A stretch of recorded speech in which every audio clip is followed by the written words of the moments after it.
County and City Council for April 13th, 2020 is now in session. Roll call. Council President, Mr. Arcaro, Present. Mr. Emery, Here. Mr. Gaw. I can't hear Mr. Gaw. Here. Thank you. Mr. Kozeski, Here. Mrs. Ledford, Here. Mrs. McVoy, Here. Mr. Moiseo, City Manager, Mr. Hockaday, Here. Finance Director, Mr. Williams, Here. and Assistant Law Director, Mr. Newcomb. Here. Okay, just to advise that this meeting is both virtual with 2 council persons present, the clerk of council and the city manager. Please stand for the pledge. You guys don't have to stand. Pledge allegiance to the flag of the United States of America, America, to the republic for Republic, which it stands, which stands, one nation, under God, under God, indivisible, Visible. with liberty and liberty, justice and justice for for all. all. Okay, our invocation tonight will be administered by Nick Irochi from Corpus Christi Parish. Thank you, Mr. President. Let's bow our heads.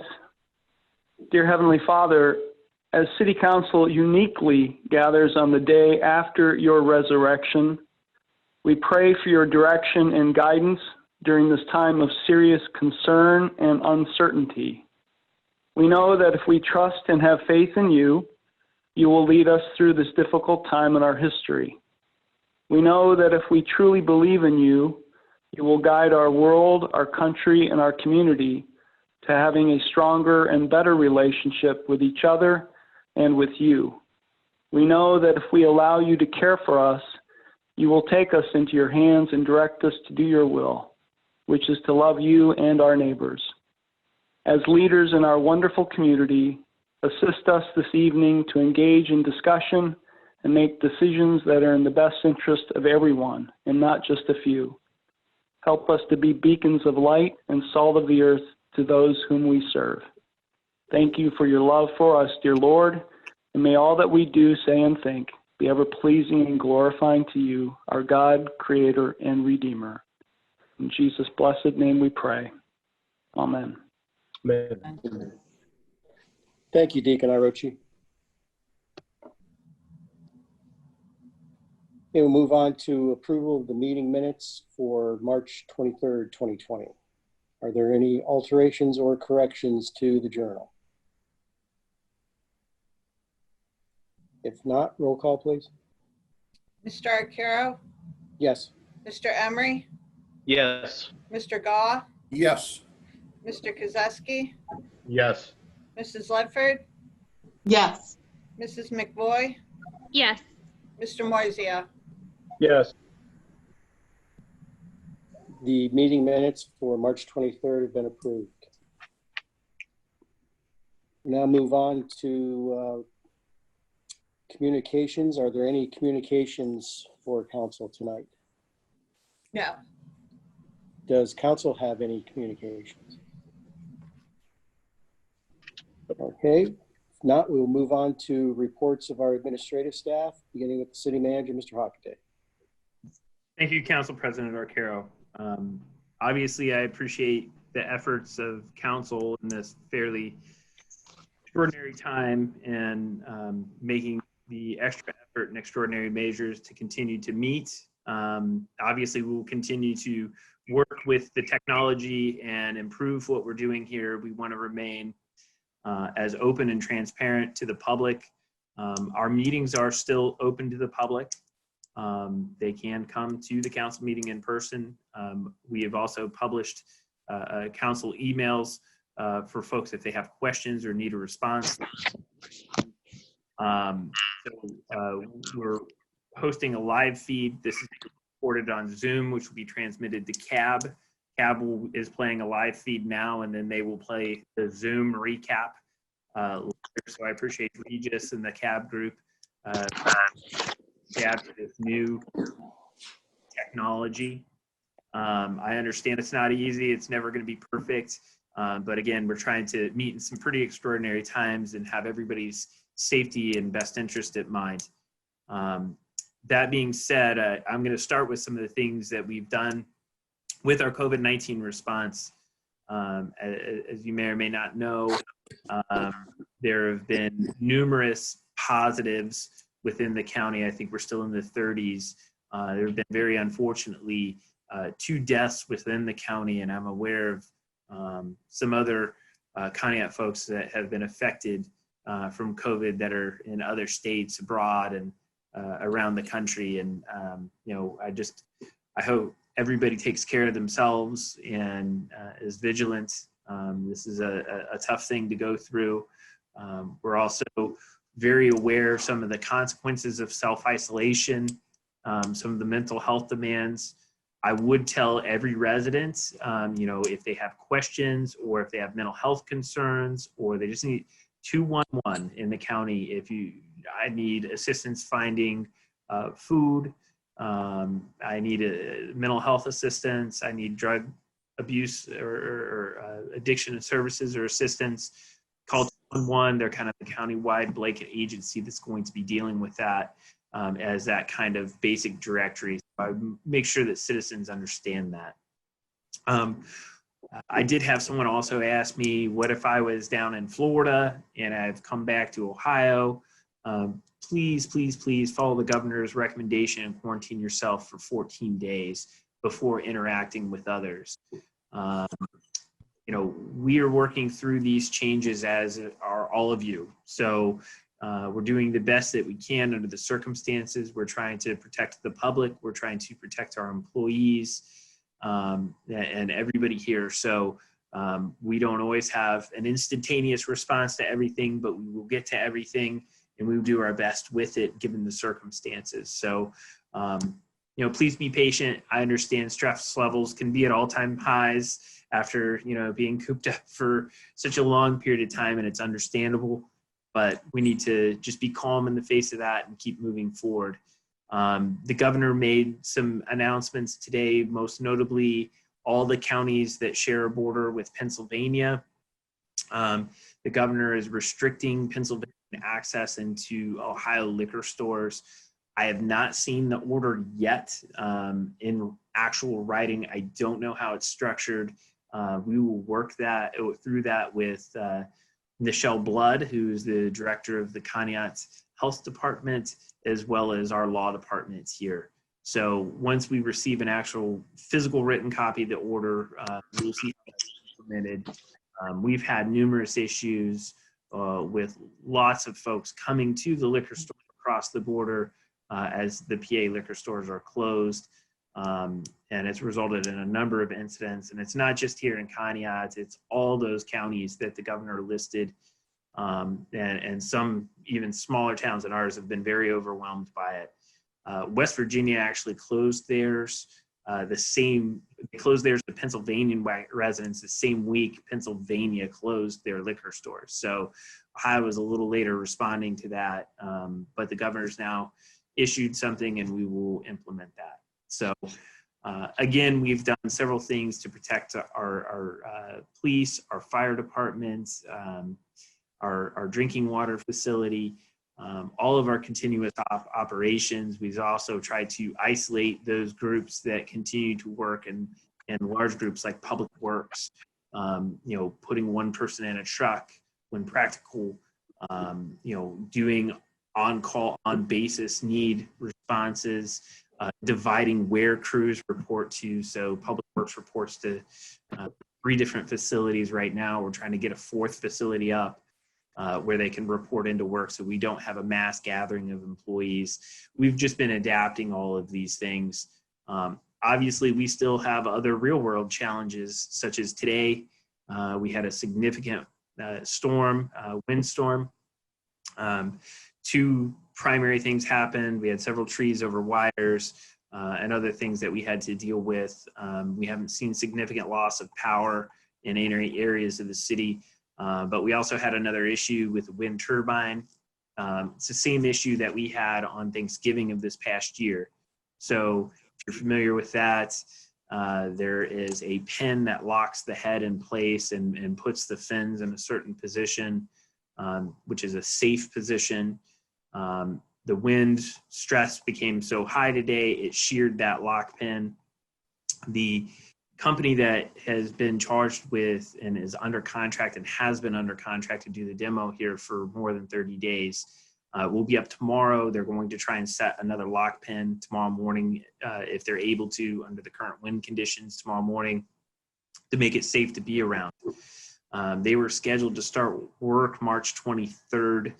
With the COVID and the shutdown announced by the governor that week, the crane company that was originally subcontracted to the demo company canceled their operations in perpetuity. So they have found another replacement crane company that will be coming in that is now scheduled for April 20th.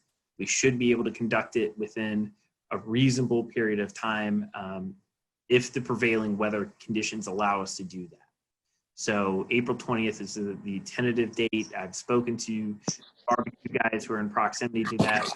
I have also spoken to the Canadian National Dock Company to make sure that they are aware of what is available and when there's a potential closure. So we'll continue to work forward on that.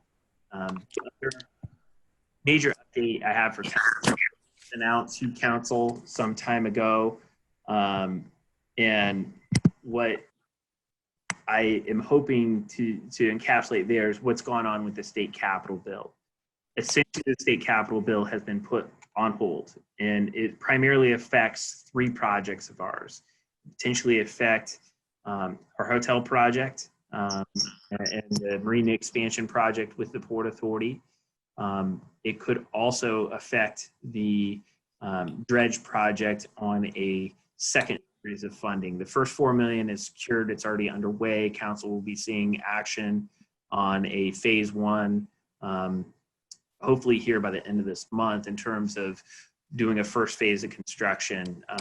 So we'll work through that as we move forward. The other third project that's jeopardized is all OPWC funds in round 34 that are known as SCIP dollars, SCIP, state capital improvement dollars. It's not going to affect all OPWC projects. Some are LTIP, local transportation improvement. Those are seen to be as secure and moving forward. We did receive about $250,000 in funding and tentative award from OPWC round 34 SCIP dollars for our Chestnut Street Phase 3, which would be north of the tracks. It's the replacement of the water, sewer line, stormwater. The CDBG dollars are still intact. We just don't know on the OPWC dollars yet. Our state representatives and senators have been working on that. We just don't have a path forward on what's going to move at the State House at this juncture. So I will keep you updated on those. As we know new information, we'll pass that along. Doesn't mean these projects are dead. It just means we're going to see where they go from here. Obviously, this is going to require a tremendous response from the federal government as well as our state government forward. So we're going to be patient with them as they sort out some of these details as this plays out. So again, I just wanted to make you aware of that. So we'll figure out a way to continue to move forward on all these projects, no matter what. So those are the big ones. Our other projects do continue to move forward. Our CDBG critical infrastructure, our water line lining project, it's a mouthful, underneath I-90 and Mill Street, that has been completed. They are lined, they've been put back into service. So that is done. There's some punch list items, a little cleanup here and there that they need to do, but they are all substantially complete. Harris Road, as you know, is all substantially complete. There's a few punch list items there. The water line to serve Truck World, that it was a new bore casing and new water line underneath Under Ridge Road and Route 7 has been completed and installed and is actually in service. So that continues to move forward. We have weekly calls with Truck World. We've delivered the signal sets and boxes that we took off of Parish Road out to Truck World. There will be a temporary signal set they are working on aligning that. So before the equipment that has been ordered for that intersection arrives, we will have a temporary signal set because we've seen substantial lead times. I don't expect the COVID-19 situation to improve lead times. So sometimes we're seeing significant issues on some of the distribution of materials, goods, and services. We had an issue with receiving some of our cold patch, 27 tons of it last week, and we have applied 27 tons just in this past week. So I just wanted to make sure that you're aware that we're seeing some of these issues. We don't necessarily have good lead times on all information. The signal set for the pedestrian pieces at Broad and State that were struck some time ago by a vehicle finally did come in, and they should be installed this week. So we're happy to see that move forward. So it's sporadic in what's moving forward and what's not. We're trying to do our best and manage new timelines on some of these projects. If you have questions, I can't possibly touch on all of them. I'm happy to stop on the update and answer any questions council might have. I just have one follow-up regarding the liquor store. Have there been any incidents that the police had to respond to there? Yes, and I actually saw one today. I know there have been others. Parking on Broad Street has been an issue. By noon on Monday, there was a line nearly out to the street. The parking lot was full. But I know there have been other incidents. I couldn't speak directly to those incidents. I haven't seen any reports. Chris Newcomb may be able to, I don't know if he can talk about any of them, but I'm sure he's seen reports. So we haven't had any specific reports from the liquor store, John, but if you do have any concern from the public about people gathering or somehow violating the amount of people who should be together or being out for unnecessary purposes, make sure you encourage them to report it. I did see something on Facebook that the city is pretty much just operating as normal, but the law department has received reports and filed charges in addition for violating the health inspector and the state and federal orders of stay at home. So if we do receive a report, for example, we may charge for the regular criminal charge and then add another charge if they are, for example, out late at night or something, or otherwise doing something against those stay-at-home orders. So don't, if those concerns are out there, we still encourage people to call and make sure they tell us it's happening, because the liquor store situation was, that report didn't make it up to my desk, the one today, Jim, but it may very well be on my desk tomorrow, so we'll handle it accordingly. But you should encourage people to at least say something if they do see it. Does that make sense to everybody? Yes. Thanks, Chris. Okay. Anything else for the city manager? Any other questions or comments? If not, we'll move on to the finance director's report. Mr. Williams? Can you hear me? Yes, we can. Okay. All right. I will begin. I don't know if you can see me as well, but can you? Yes. Okay. All right. I did provide council emailed reports on both the budgetary and bank reports for March 31st, 2020. I did provide some additional reports on income tax, and in speaking with the city manager, we're looking at 3 revenue line items that we think may be impacted the most with this economic downturn that we're experiencing. So we're looking at income tax, gas tax, and local government funds. Just to go over briefly the income tax, I know I emailed you this report, but I have a little bit of additional information.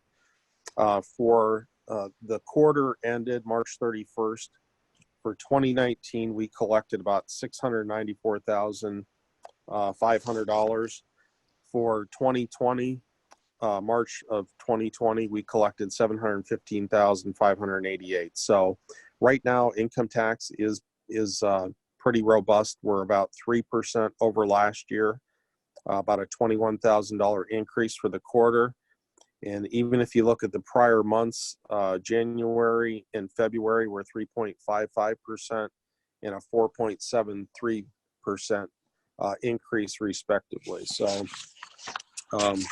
if you also review that information that I sent, we have a revenue estimate for income tax at about 3.21 million, which is slightly below our collections last year, but we're always very conservative with our estimates on income tax.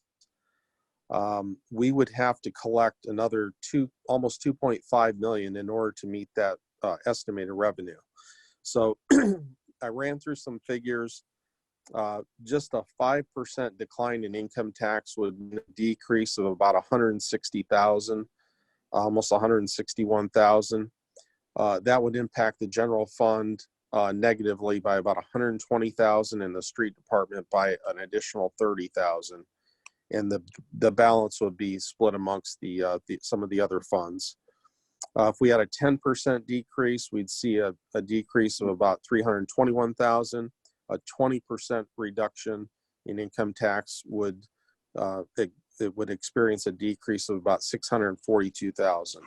That would be about 480,000 reduction for the general fund and about 120,000 for the street department. We moved on to gas tax. As you know, the gas tax was increased by 10.5 cents per gallon last year. Beginning in July, we started to see some increases. Our estimated revenue for this year was almost about 248,000 higher than last year. So we're estimating gas tax revenue of $646,500. If we experience a 5% decrease in gas tax, we're looking at about a $32,000 reduction. 10% would be $64,000, and 20% would be $128,000. Now, if we look at collections for the quarter, we collected $151,370 in gas tax. Last year was $91,795 for the same time period. This represents a 65% increase over last year, or almost $60,000. So that's one we're watching closely. And then the local government estimate for this year is $378,000. Year-to-date revenue was about $101,000. Last year was about $83,000, almost $84,000. So we've seen about a 20% increase from last year, or about $17,000 over the prior year. So each of these revenue sources that we're looking at have seen pretty substantial increases over the prior year, but we do expect these to decrease as the economic activity decreases as well. So it lags a little bit. We're probably going to see the decreases in April and May, especially on the income tax. Not only will we probably experience a decrease there, but part of the reason is the filing date. We are following the federal and state guidelines as far as the filing dates. So right now we're at July 15th. So we still have people filing their taxes. They're mailing them in. They're still filing as of the April 15th deadline. But as I said, that is extended till July 15th. So if you have any questions, I'd be happy to answer them. Mr. Williams, Yes. have you received anything from either the state or federal with what they're possibly considering for relief? As far as reimbursing the municipalities? Yes. Is that what you're referring to? Yes. I've read some general things about it, but I have not received any specific information about that. Okay. Council President Any other Arcaro, questions? Yes. we did fill out, as recommended by the EMA, the FEMA disaster declaration filing form. and so too has the Conneaut Department. Now, as far as what will come of that, we're not really sure, but that's the one channel that we know has been opened up. We just don't know what it'll actually entail. The original federal bill, CARES Act, did not include any aid for municipalities less than 500,000 in population. And so far, any of the state issued aid through the emergency legislation did not include any additional aid for localities. I know, and maybe Mr. Williams could touch on this, but the BWC order on reimbursements may actually do something for localities. But other than that, it's been very limited. Okay. Yeah, just to follow up on that, the Bureau Workers Comp Board approved a $1.6 billion dividend for Ohio. Now, how that's going to be remitted back to the city, I just don't have that information at this time, but that is something that we did receive from the Bureau Workers Comp. Okay. Any other questions or comments for the finance director? Okay, if not, we'll move on to the law director's report. Mr. Newcomb. Thank you, Mr. Arcaro. I think I covered most of it in question for Mr. Hockaday. So again, just encouraging anyone if there's some odd behavior, and we will get back to all of you if there are any other follow-up questions for the law department on this new order, like Mr. Hockaday indicated, when we see it from these liquor store issues. So, but thank you very much. Okay, thank you. Any questions for the law director? Okay, if not, we'll move on to any committee reports.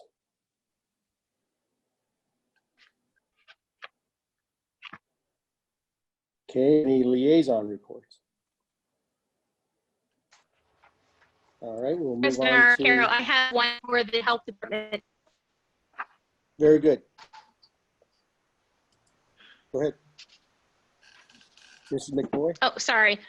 Just that I was able to attend the, by conference, the health department on Wednesday, April the 8th, and they're just wanting to let everyone know that if they have any questions to call them, and they're doing the daily meeting with the Ohio Department of Health, as all health departments are doing here. Okay. Anything further for Mrs. That's it. McBoy? Okay, are there any other liaison reports? Okay, if not, we'll move on to our ordinances for this evening. We have no ordinances or resolutions on the table, none in third reading, none in second reading. We do have one ordinance in first reading, ordinance 2320. An ordinance amending ordinance number 2120, modifying the Conneaut Rules of Council during the coronavirus state of emergency and declaring an emergency. Okay, this ordinance was required to amend that original ordinance dealing with two aspects. One, that we are suspending any citizen comments, which would be in person here in city council chambers. However, it's very important for the public to understand that we will, in fact, still receive any comments by telephone or email. So I would encourage the public to still provide your comments to council, questions or concerns, either by email or telephone. And all of the members of council, the wards, and the two at-large members are listed on the city's website. So you can either do that by, again, mail or telephone. The other section that is amended is deleting section 2D of that original ordinance, stipulating the number of council persons that must actually be physically present for us to conduct a meeting, since we are able to video conference Tonight, there's only myself and Mr. Mosio physically present. Everybody else is present by virtual video conference. So those are the two things that we have on this ordinance. Does anybody have any additional comments or questions concerning this ordinance? If not, is there a motion to proceed? Mr. Arcaro, I'll make a motion to declare ordinance 2320 an emergency. There's a motion to declare ordinance 2320 an emergency. Is there a second? Second. Mr. Arcaro? Yes. Sorry. Mr. Emery? Yes. Mr. Gah?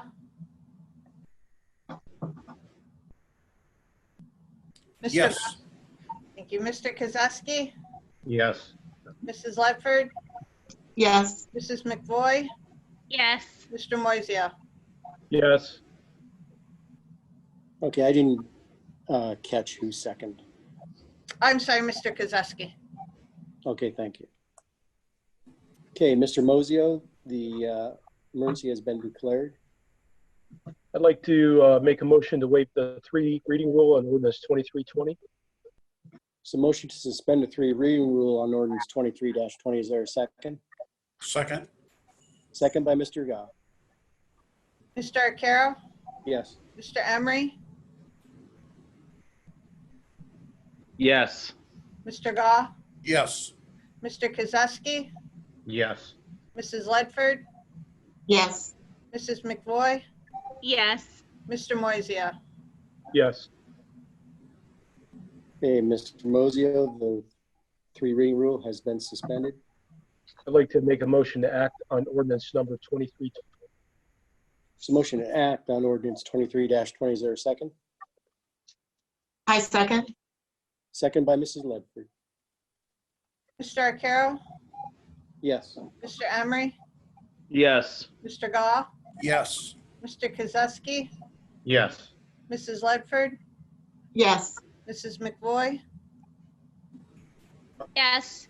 Mr. Moiseo? Yes. Ordinance 23-20 is passed. Now move on to miscellaneous business and unfinished and old business. Feel free. Okay, miscellaneous business. You guys are all virtually quiet. I would just like to say to the public, again, to continue to take this serious and to follow the directions of the Ohio Department of Health and the CDC, and please be patient, especially when you're out purchasing necessary things that you might need for your household, or even with the liquor consumption as well.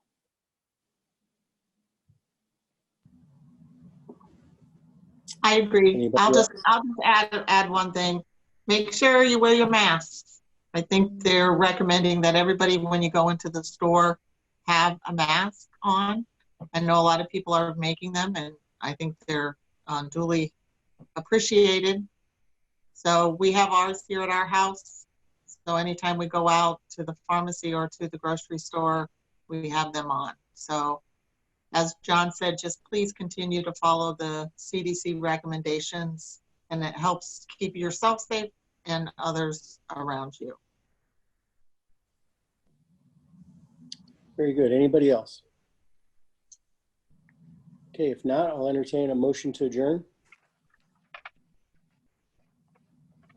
Make a motion? Motion by Mr. Emery. Is there a second? I'll second. Second by Mr. Gah. Mr. Arcaro? Yes. Mr. Emery? Yes. Mr. Gah? Yes. Mr. Kozeski? Yes. Mrs. Ledford? Yes. Mrs. McVoy? Yes. Mr. Moiseo? Yes.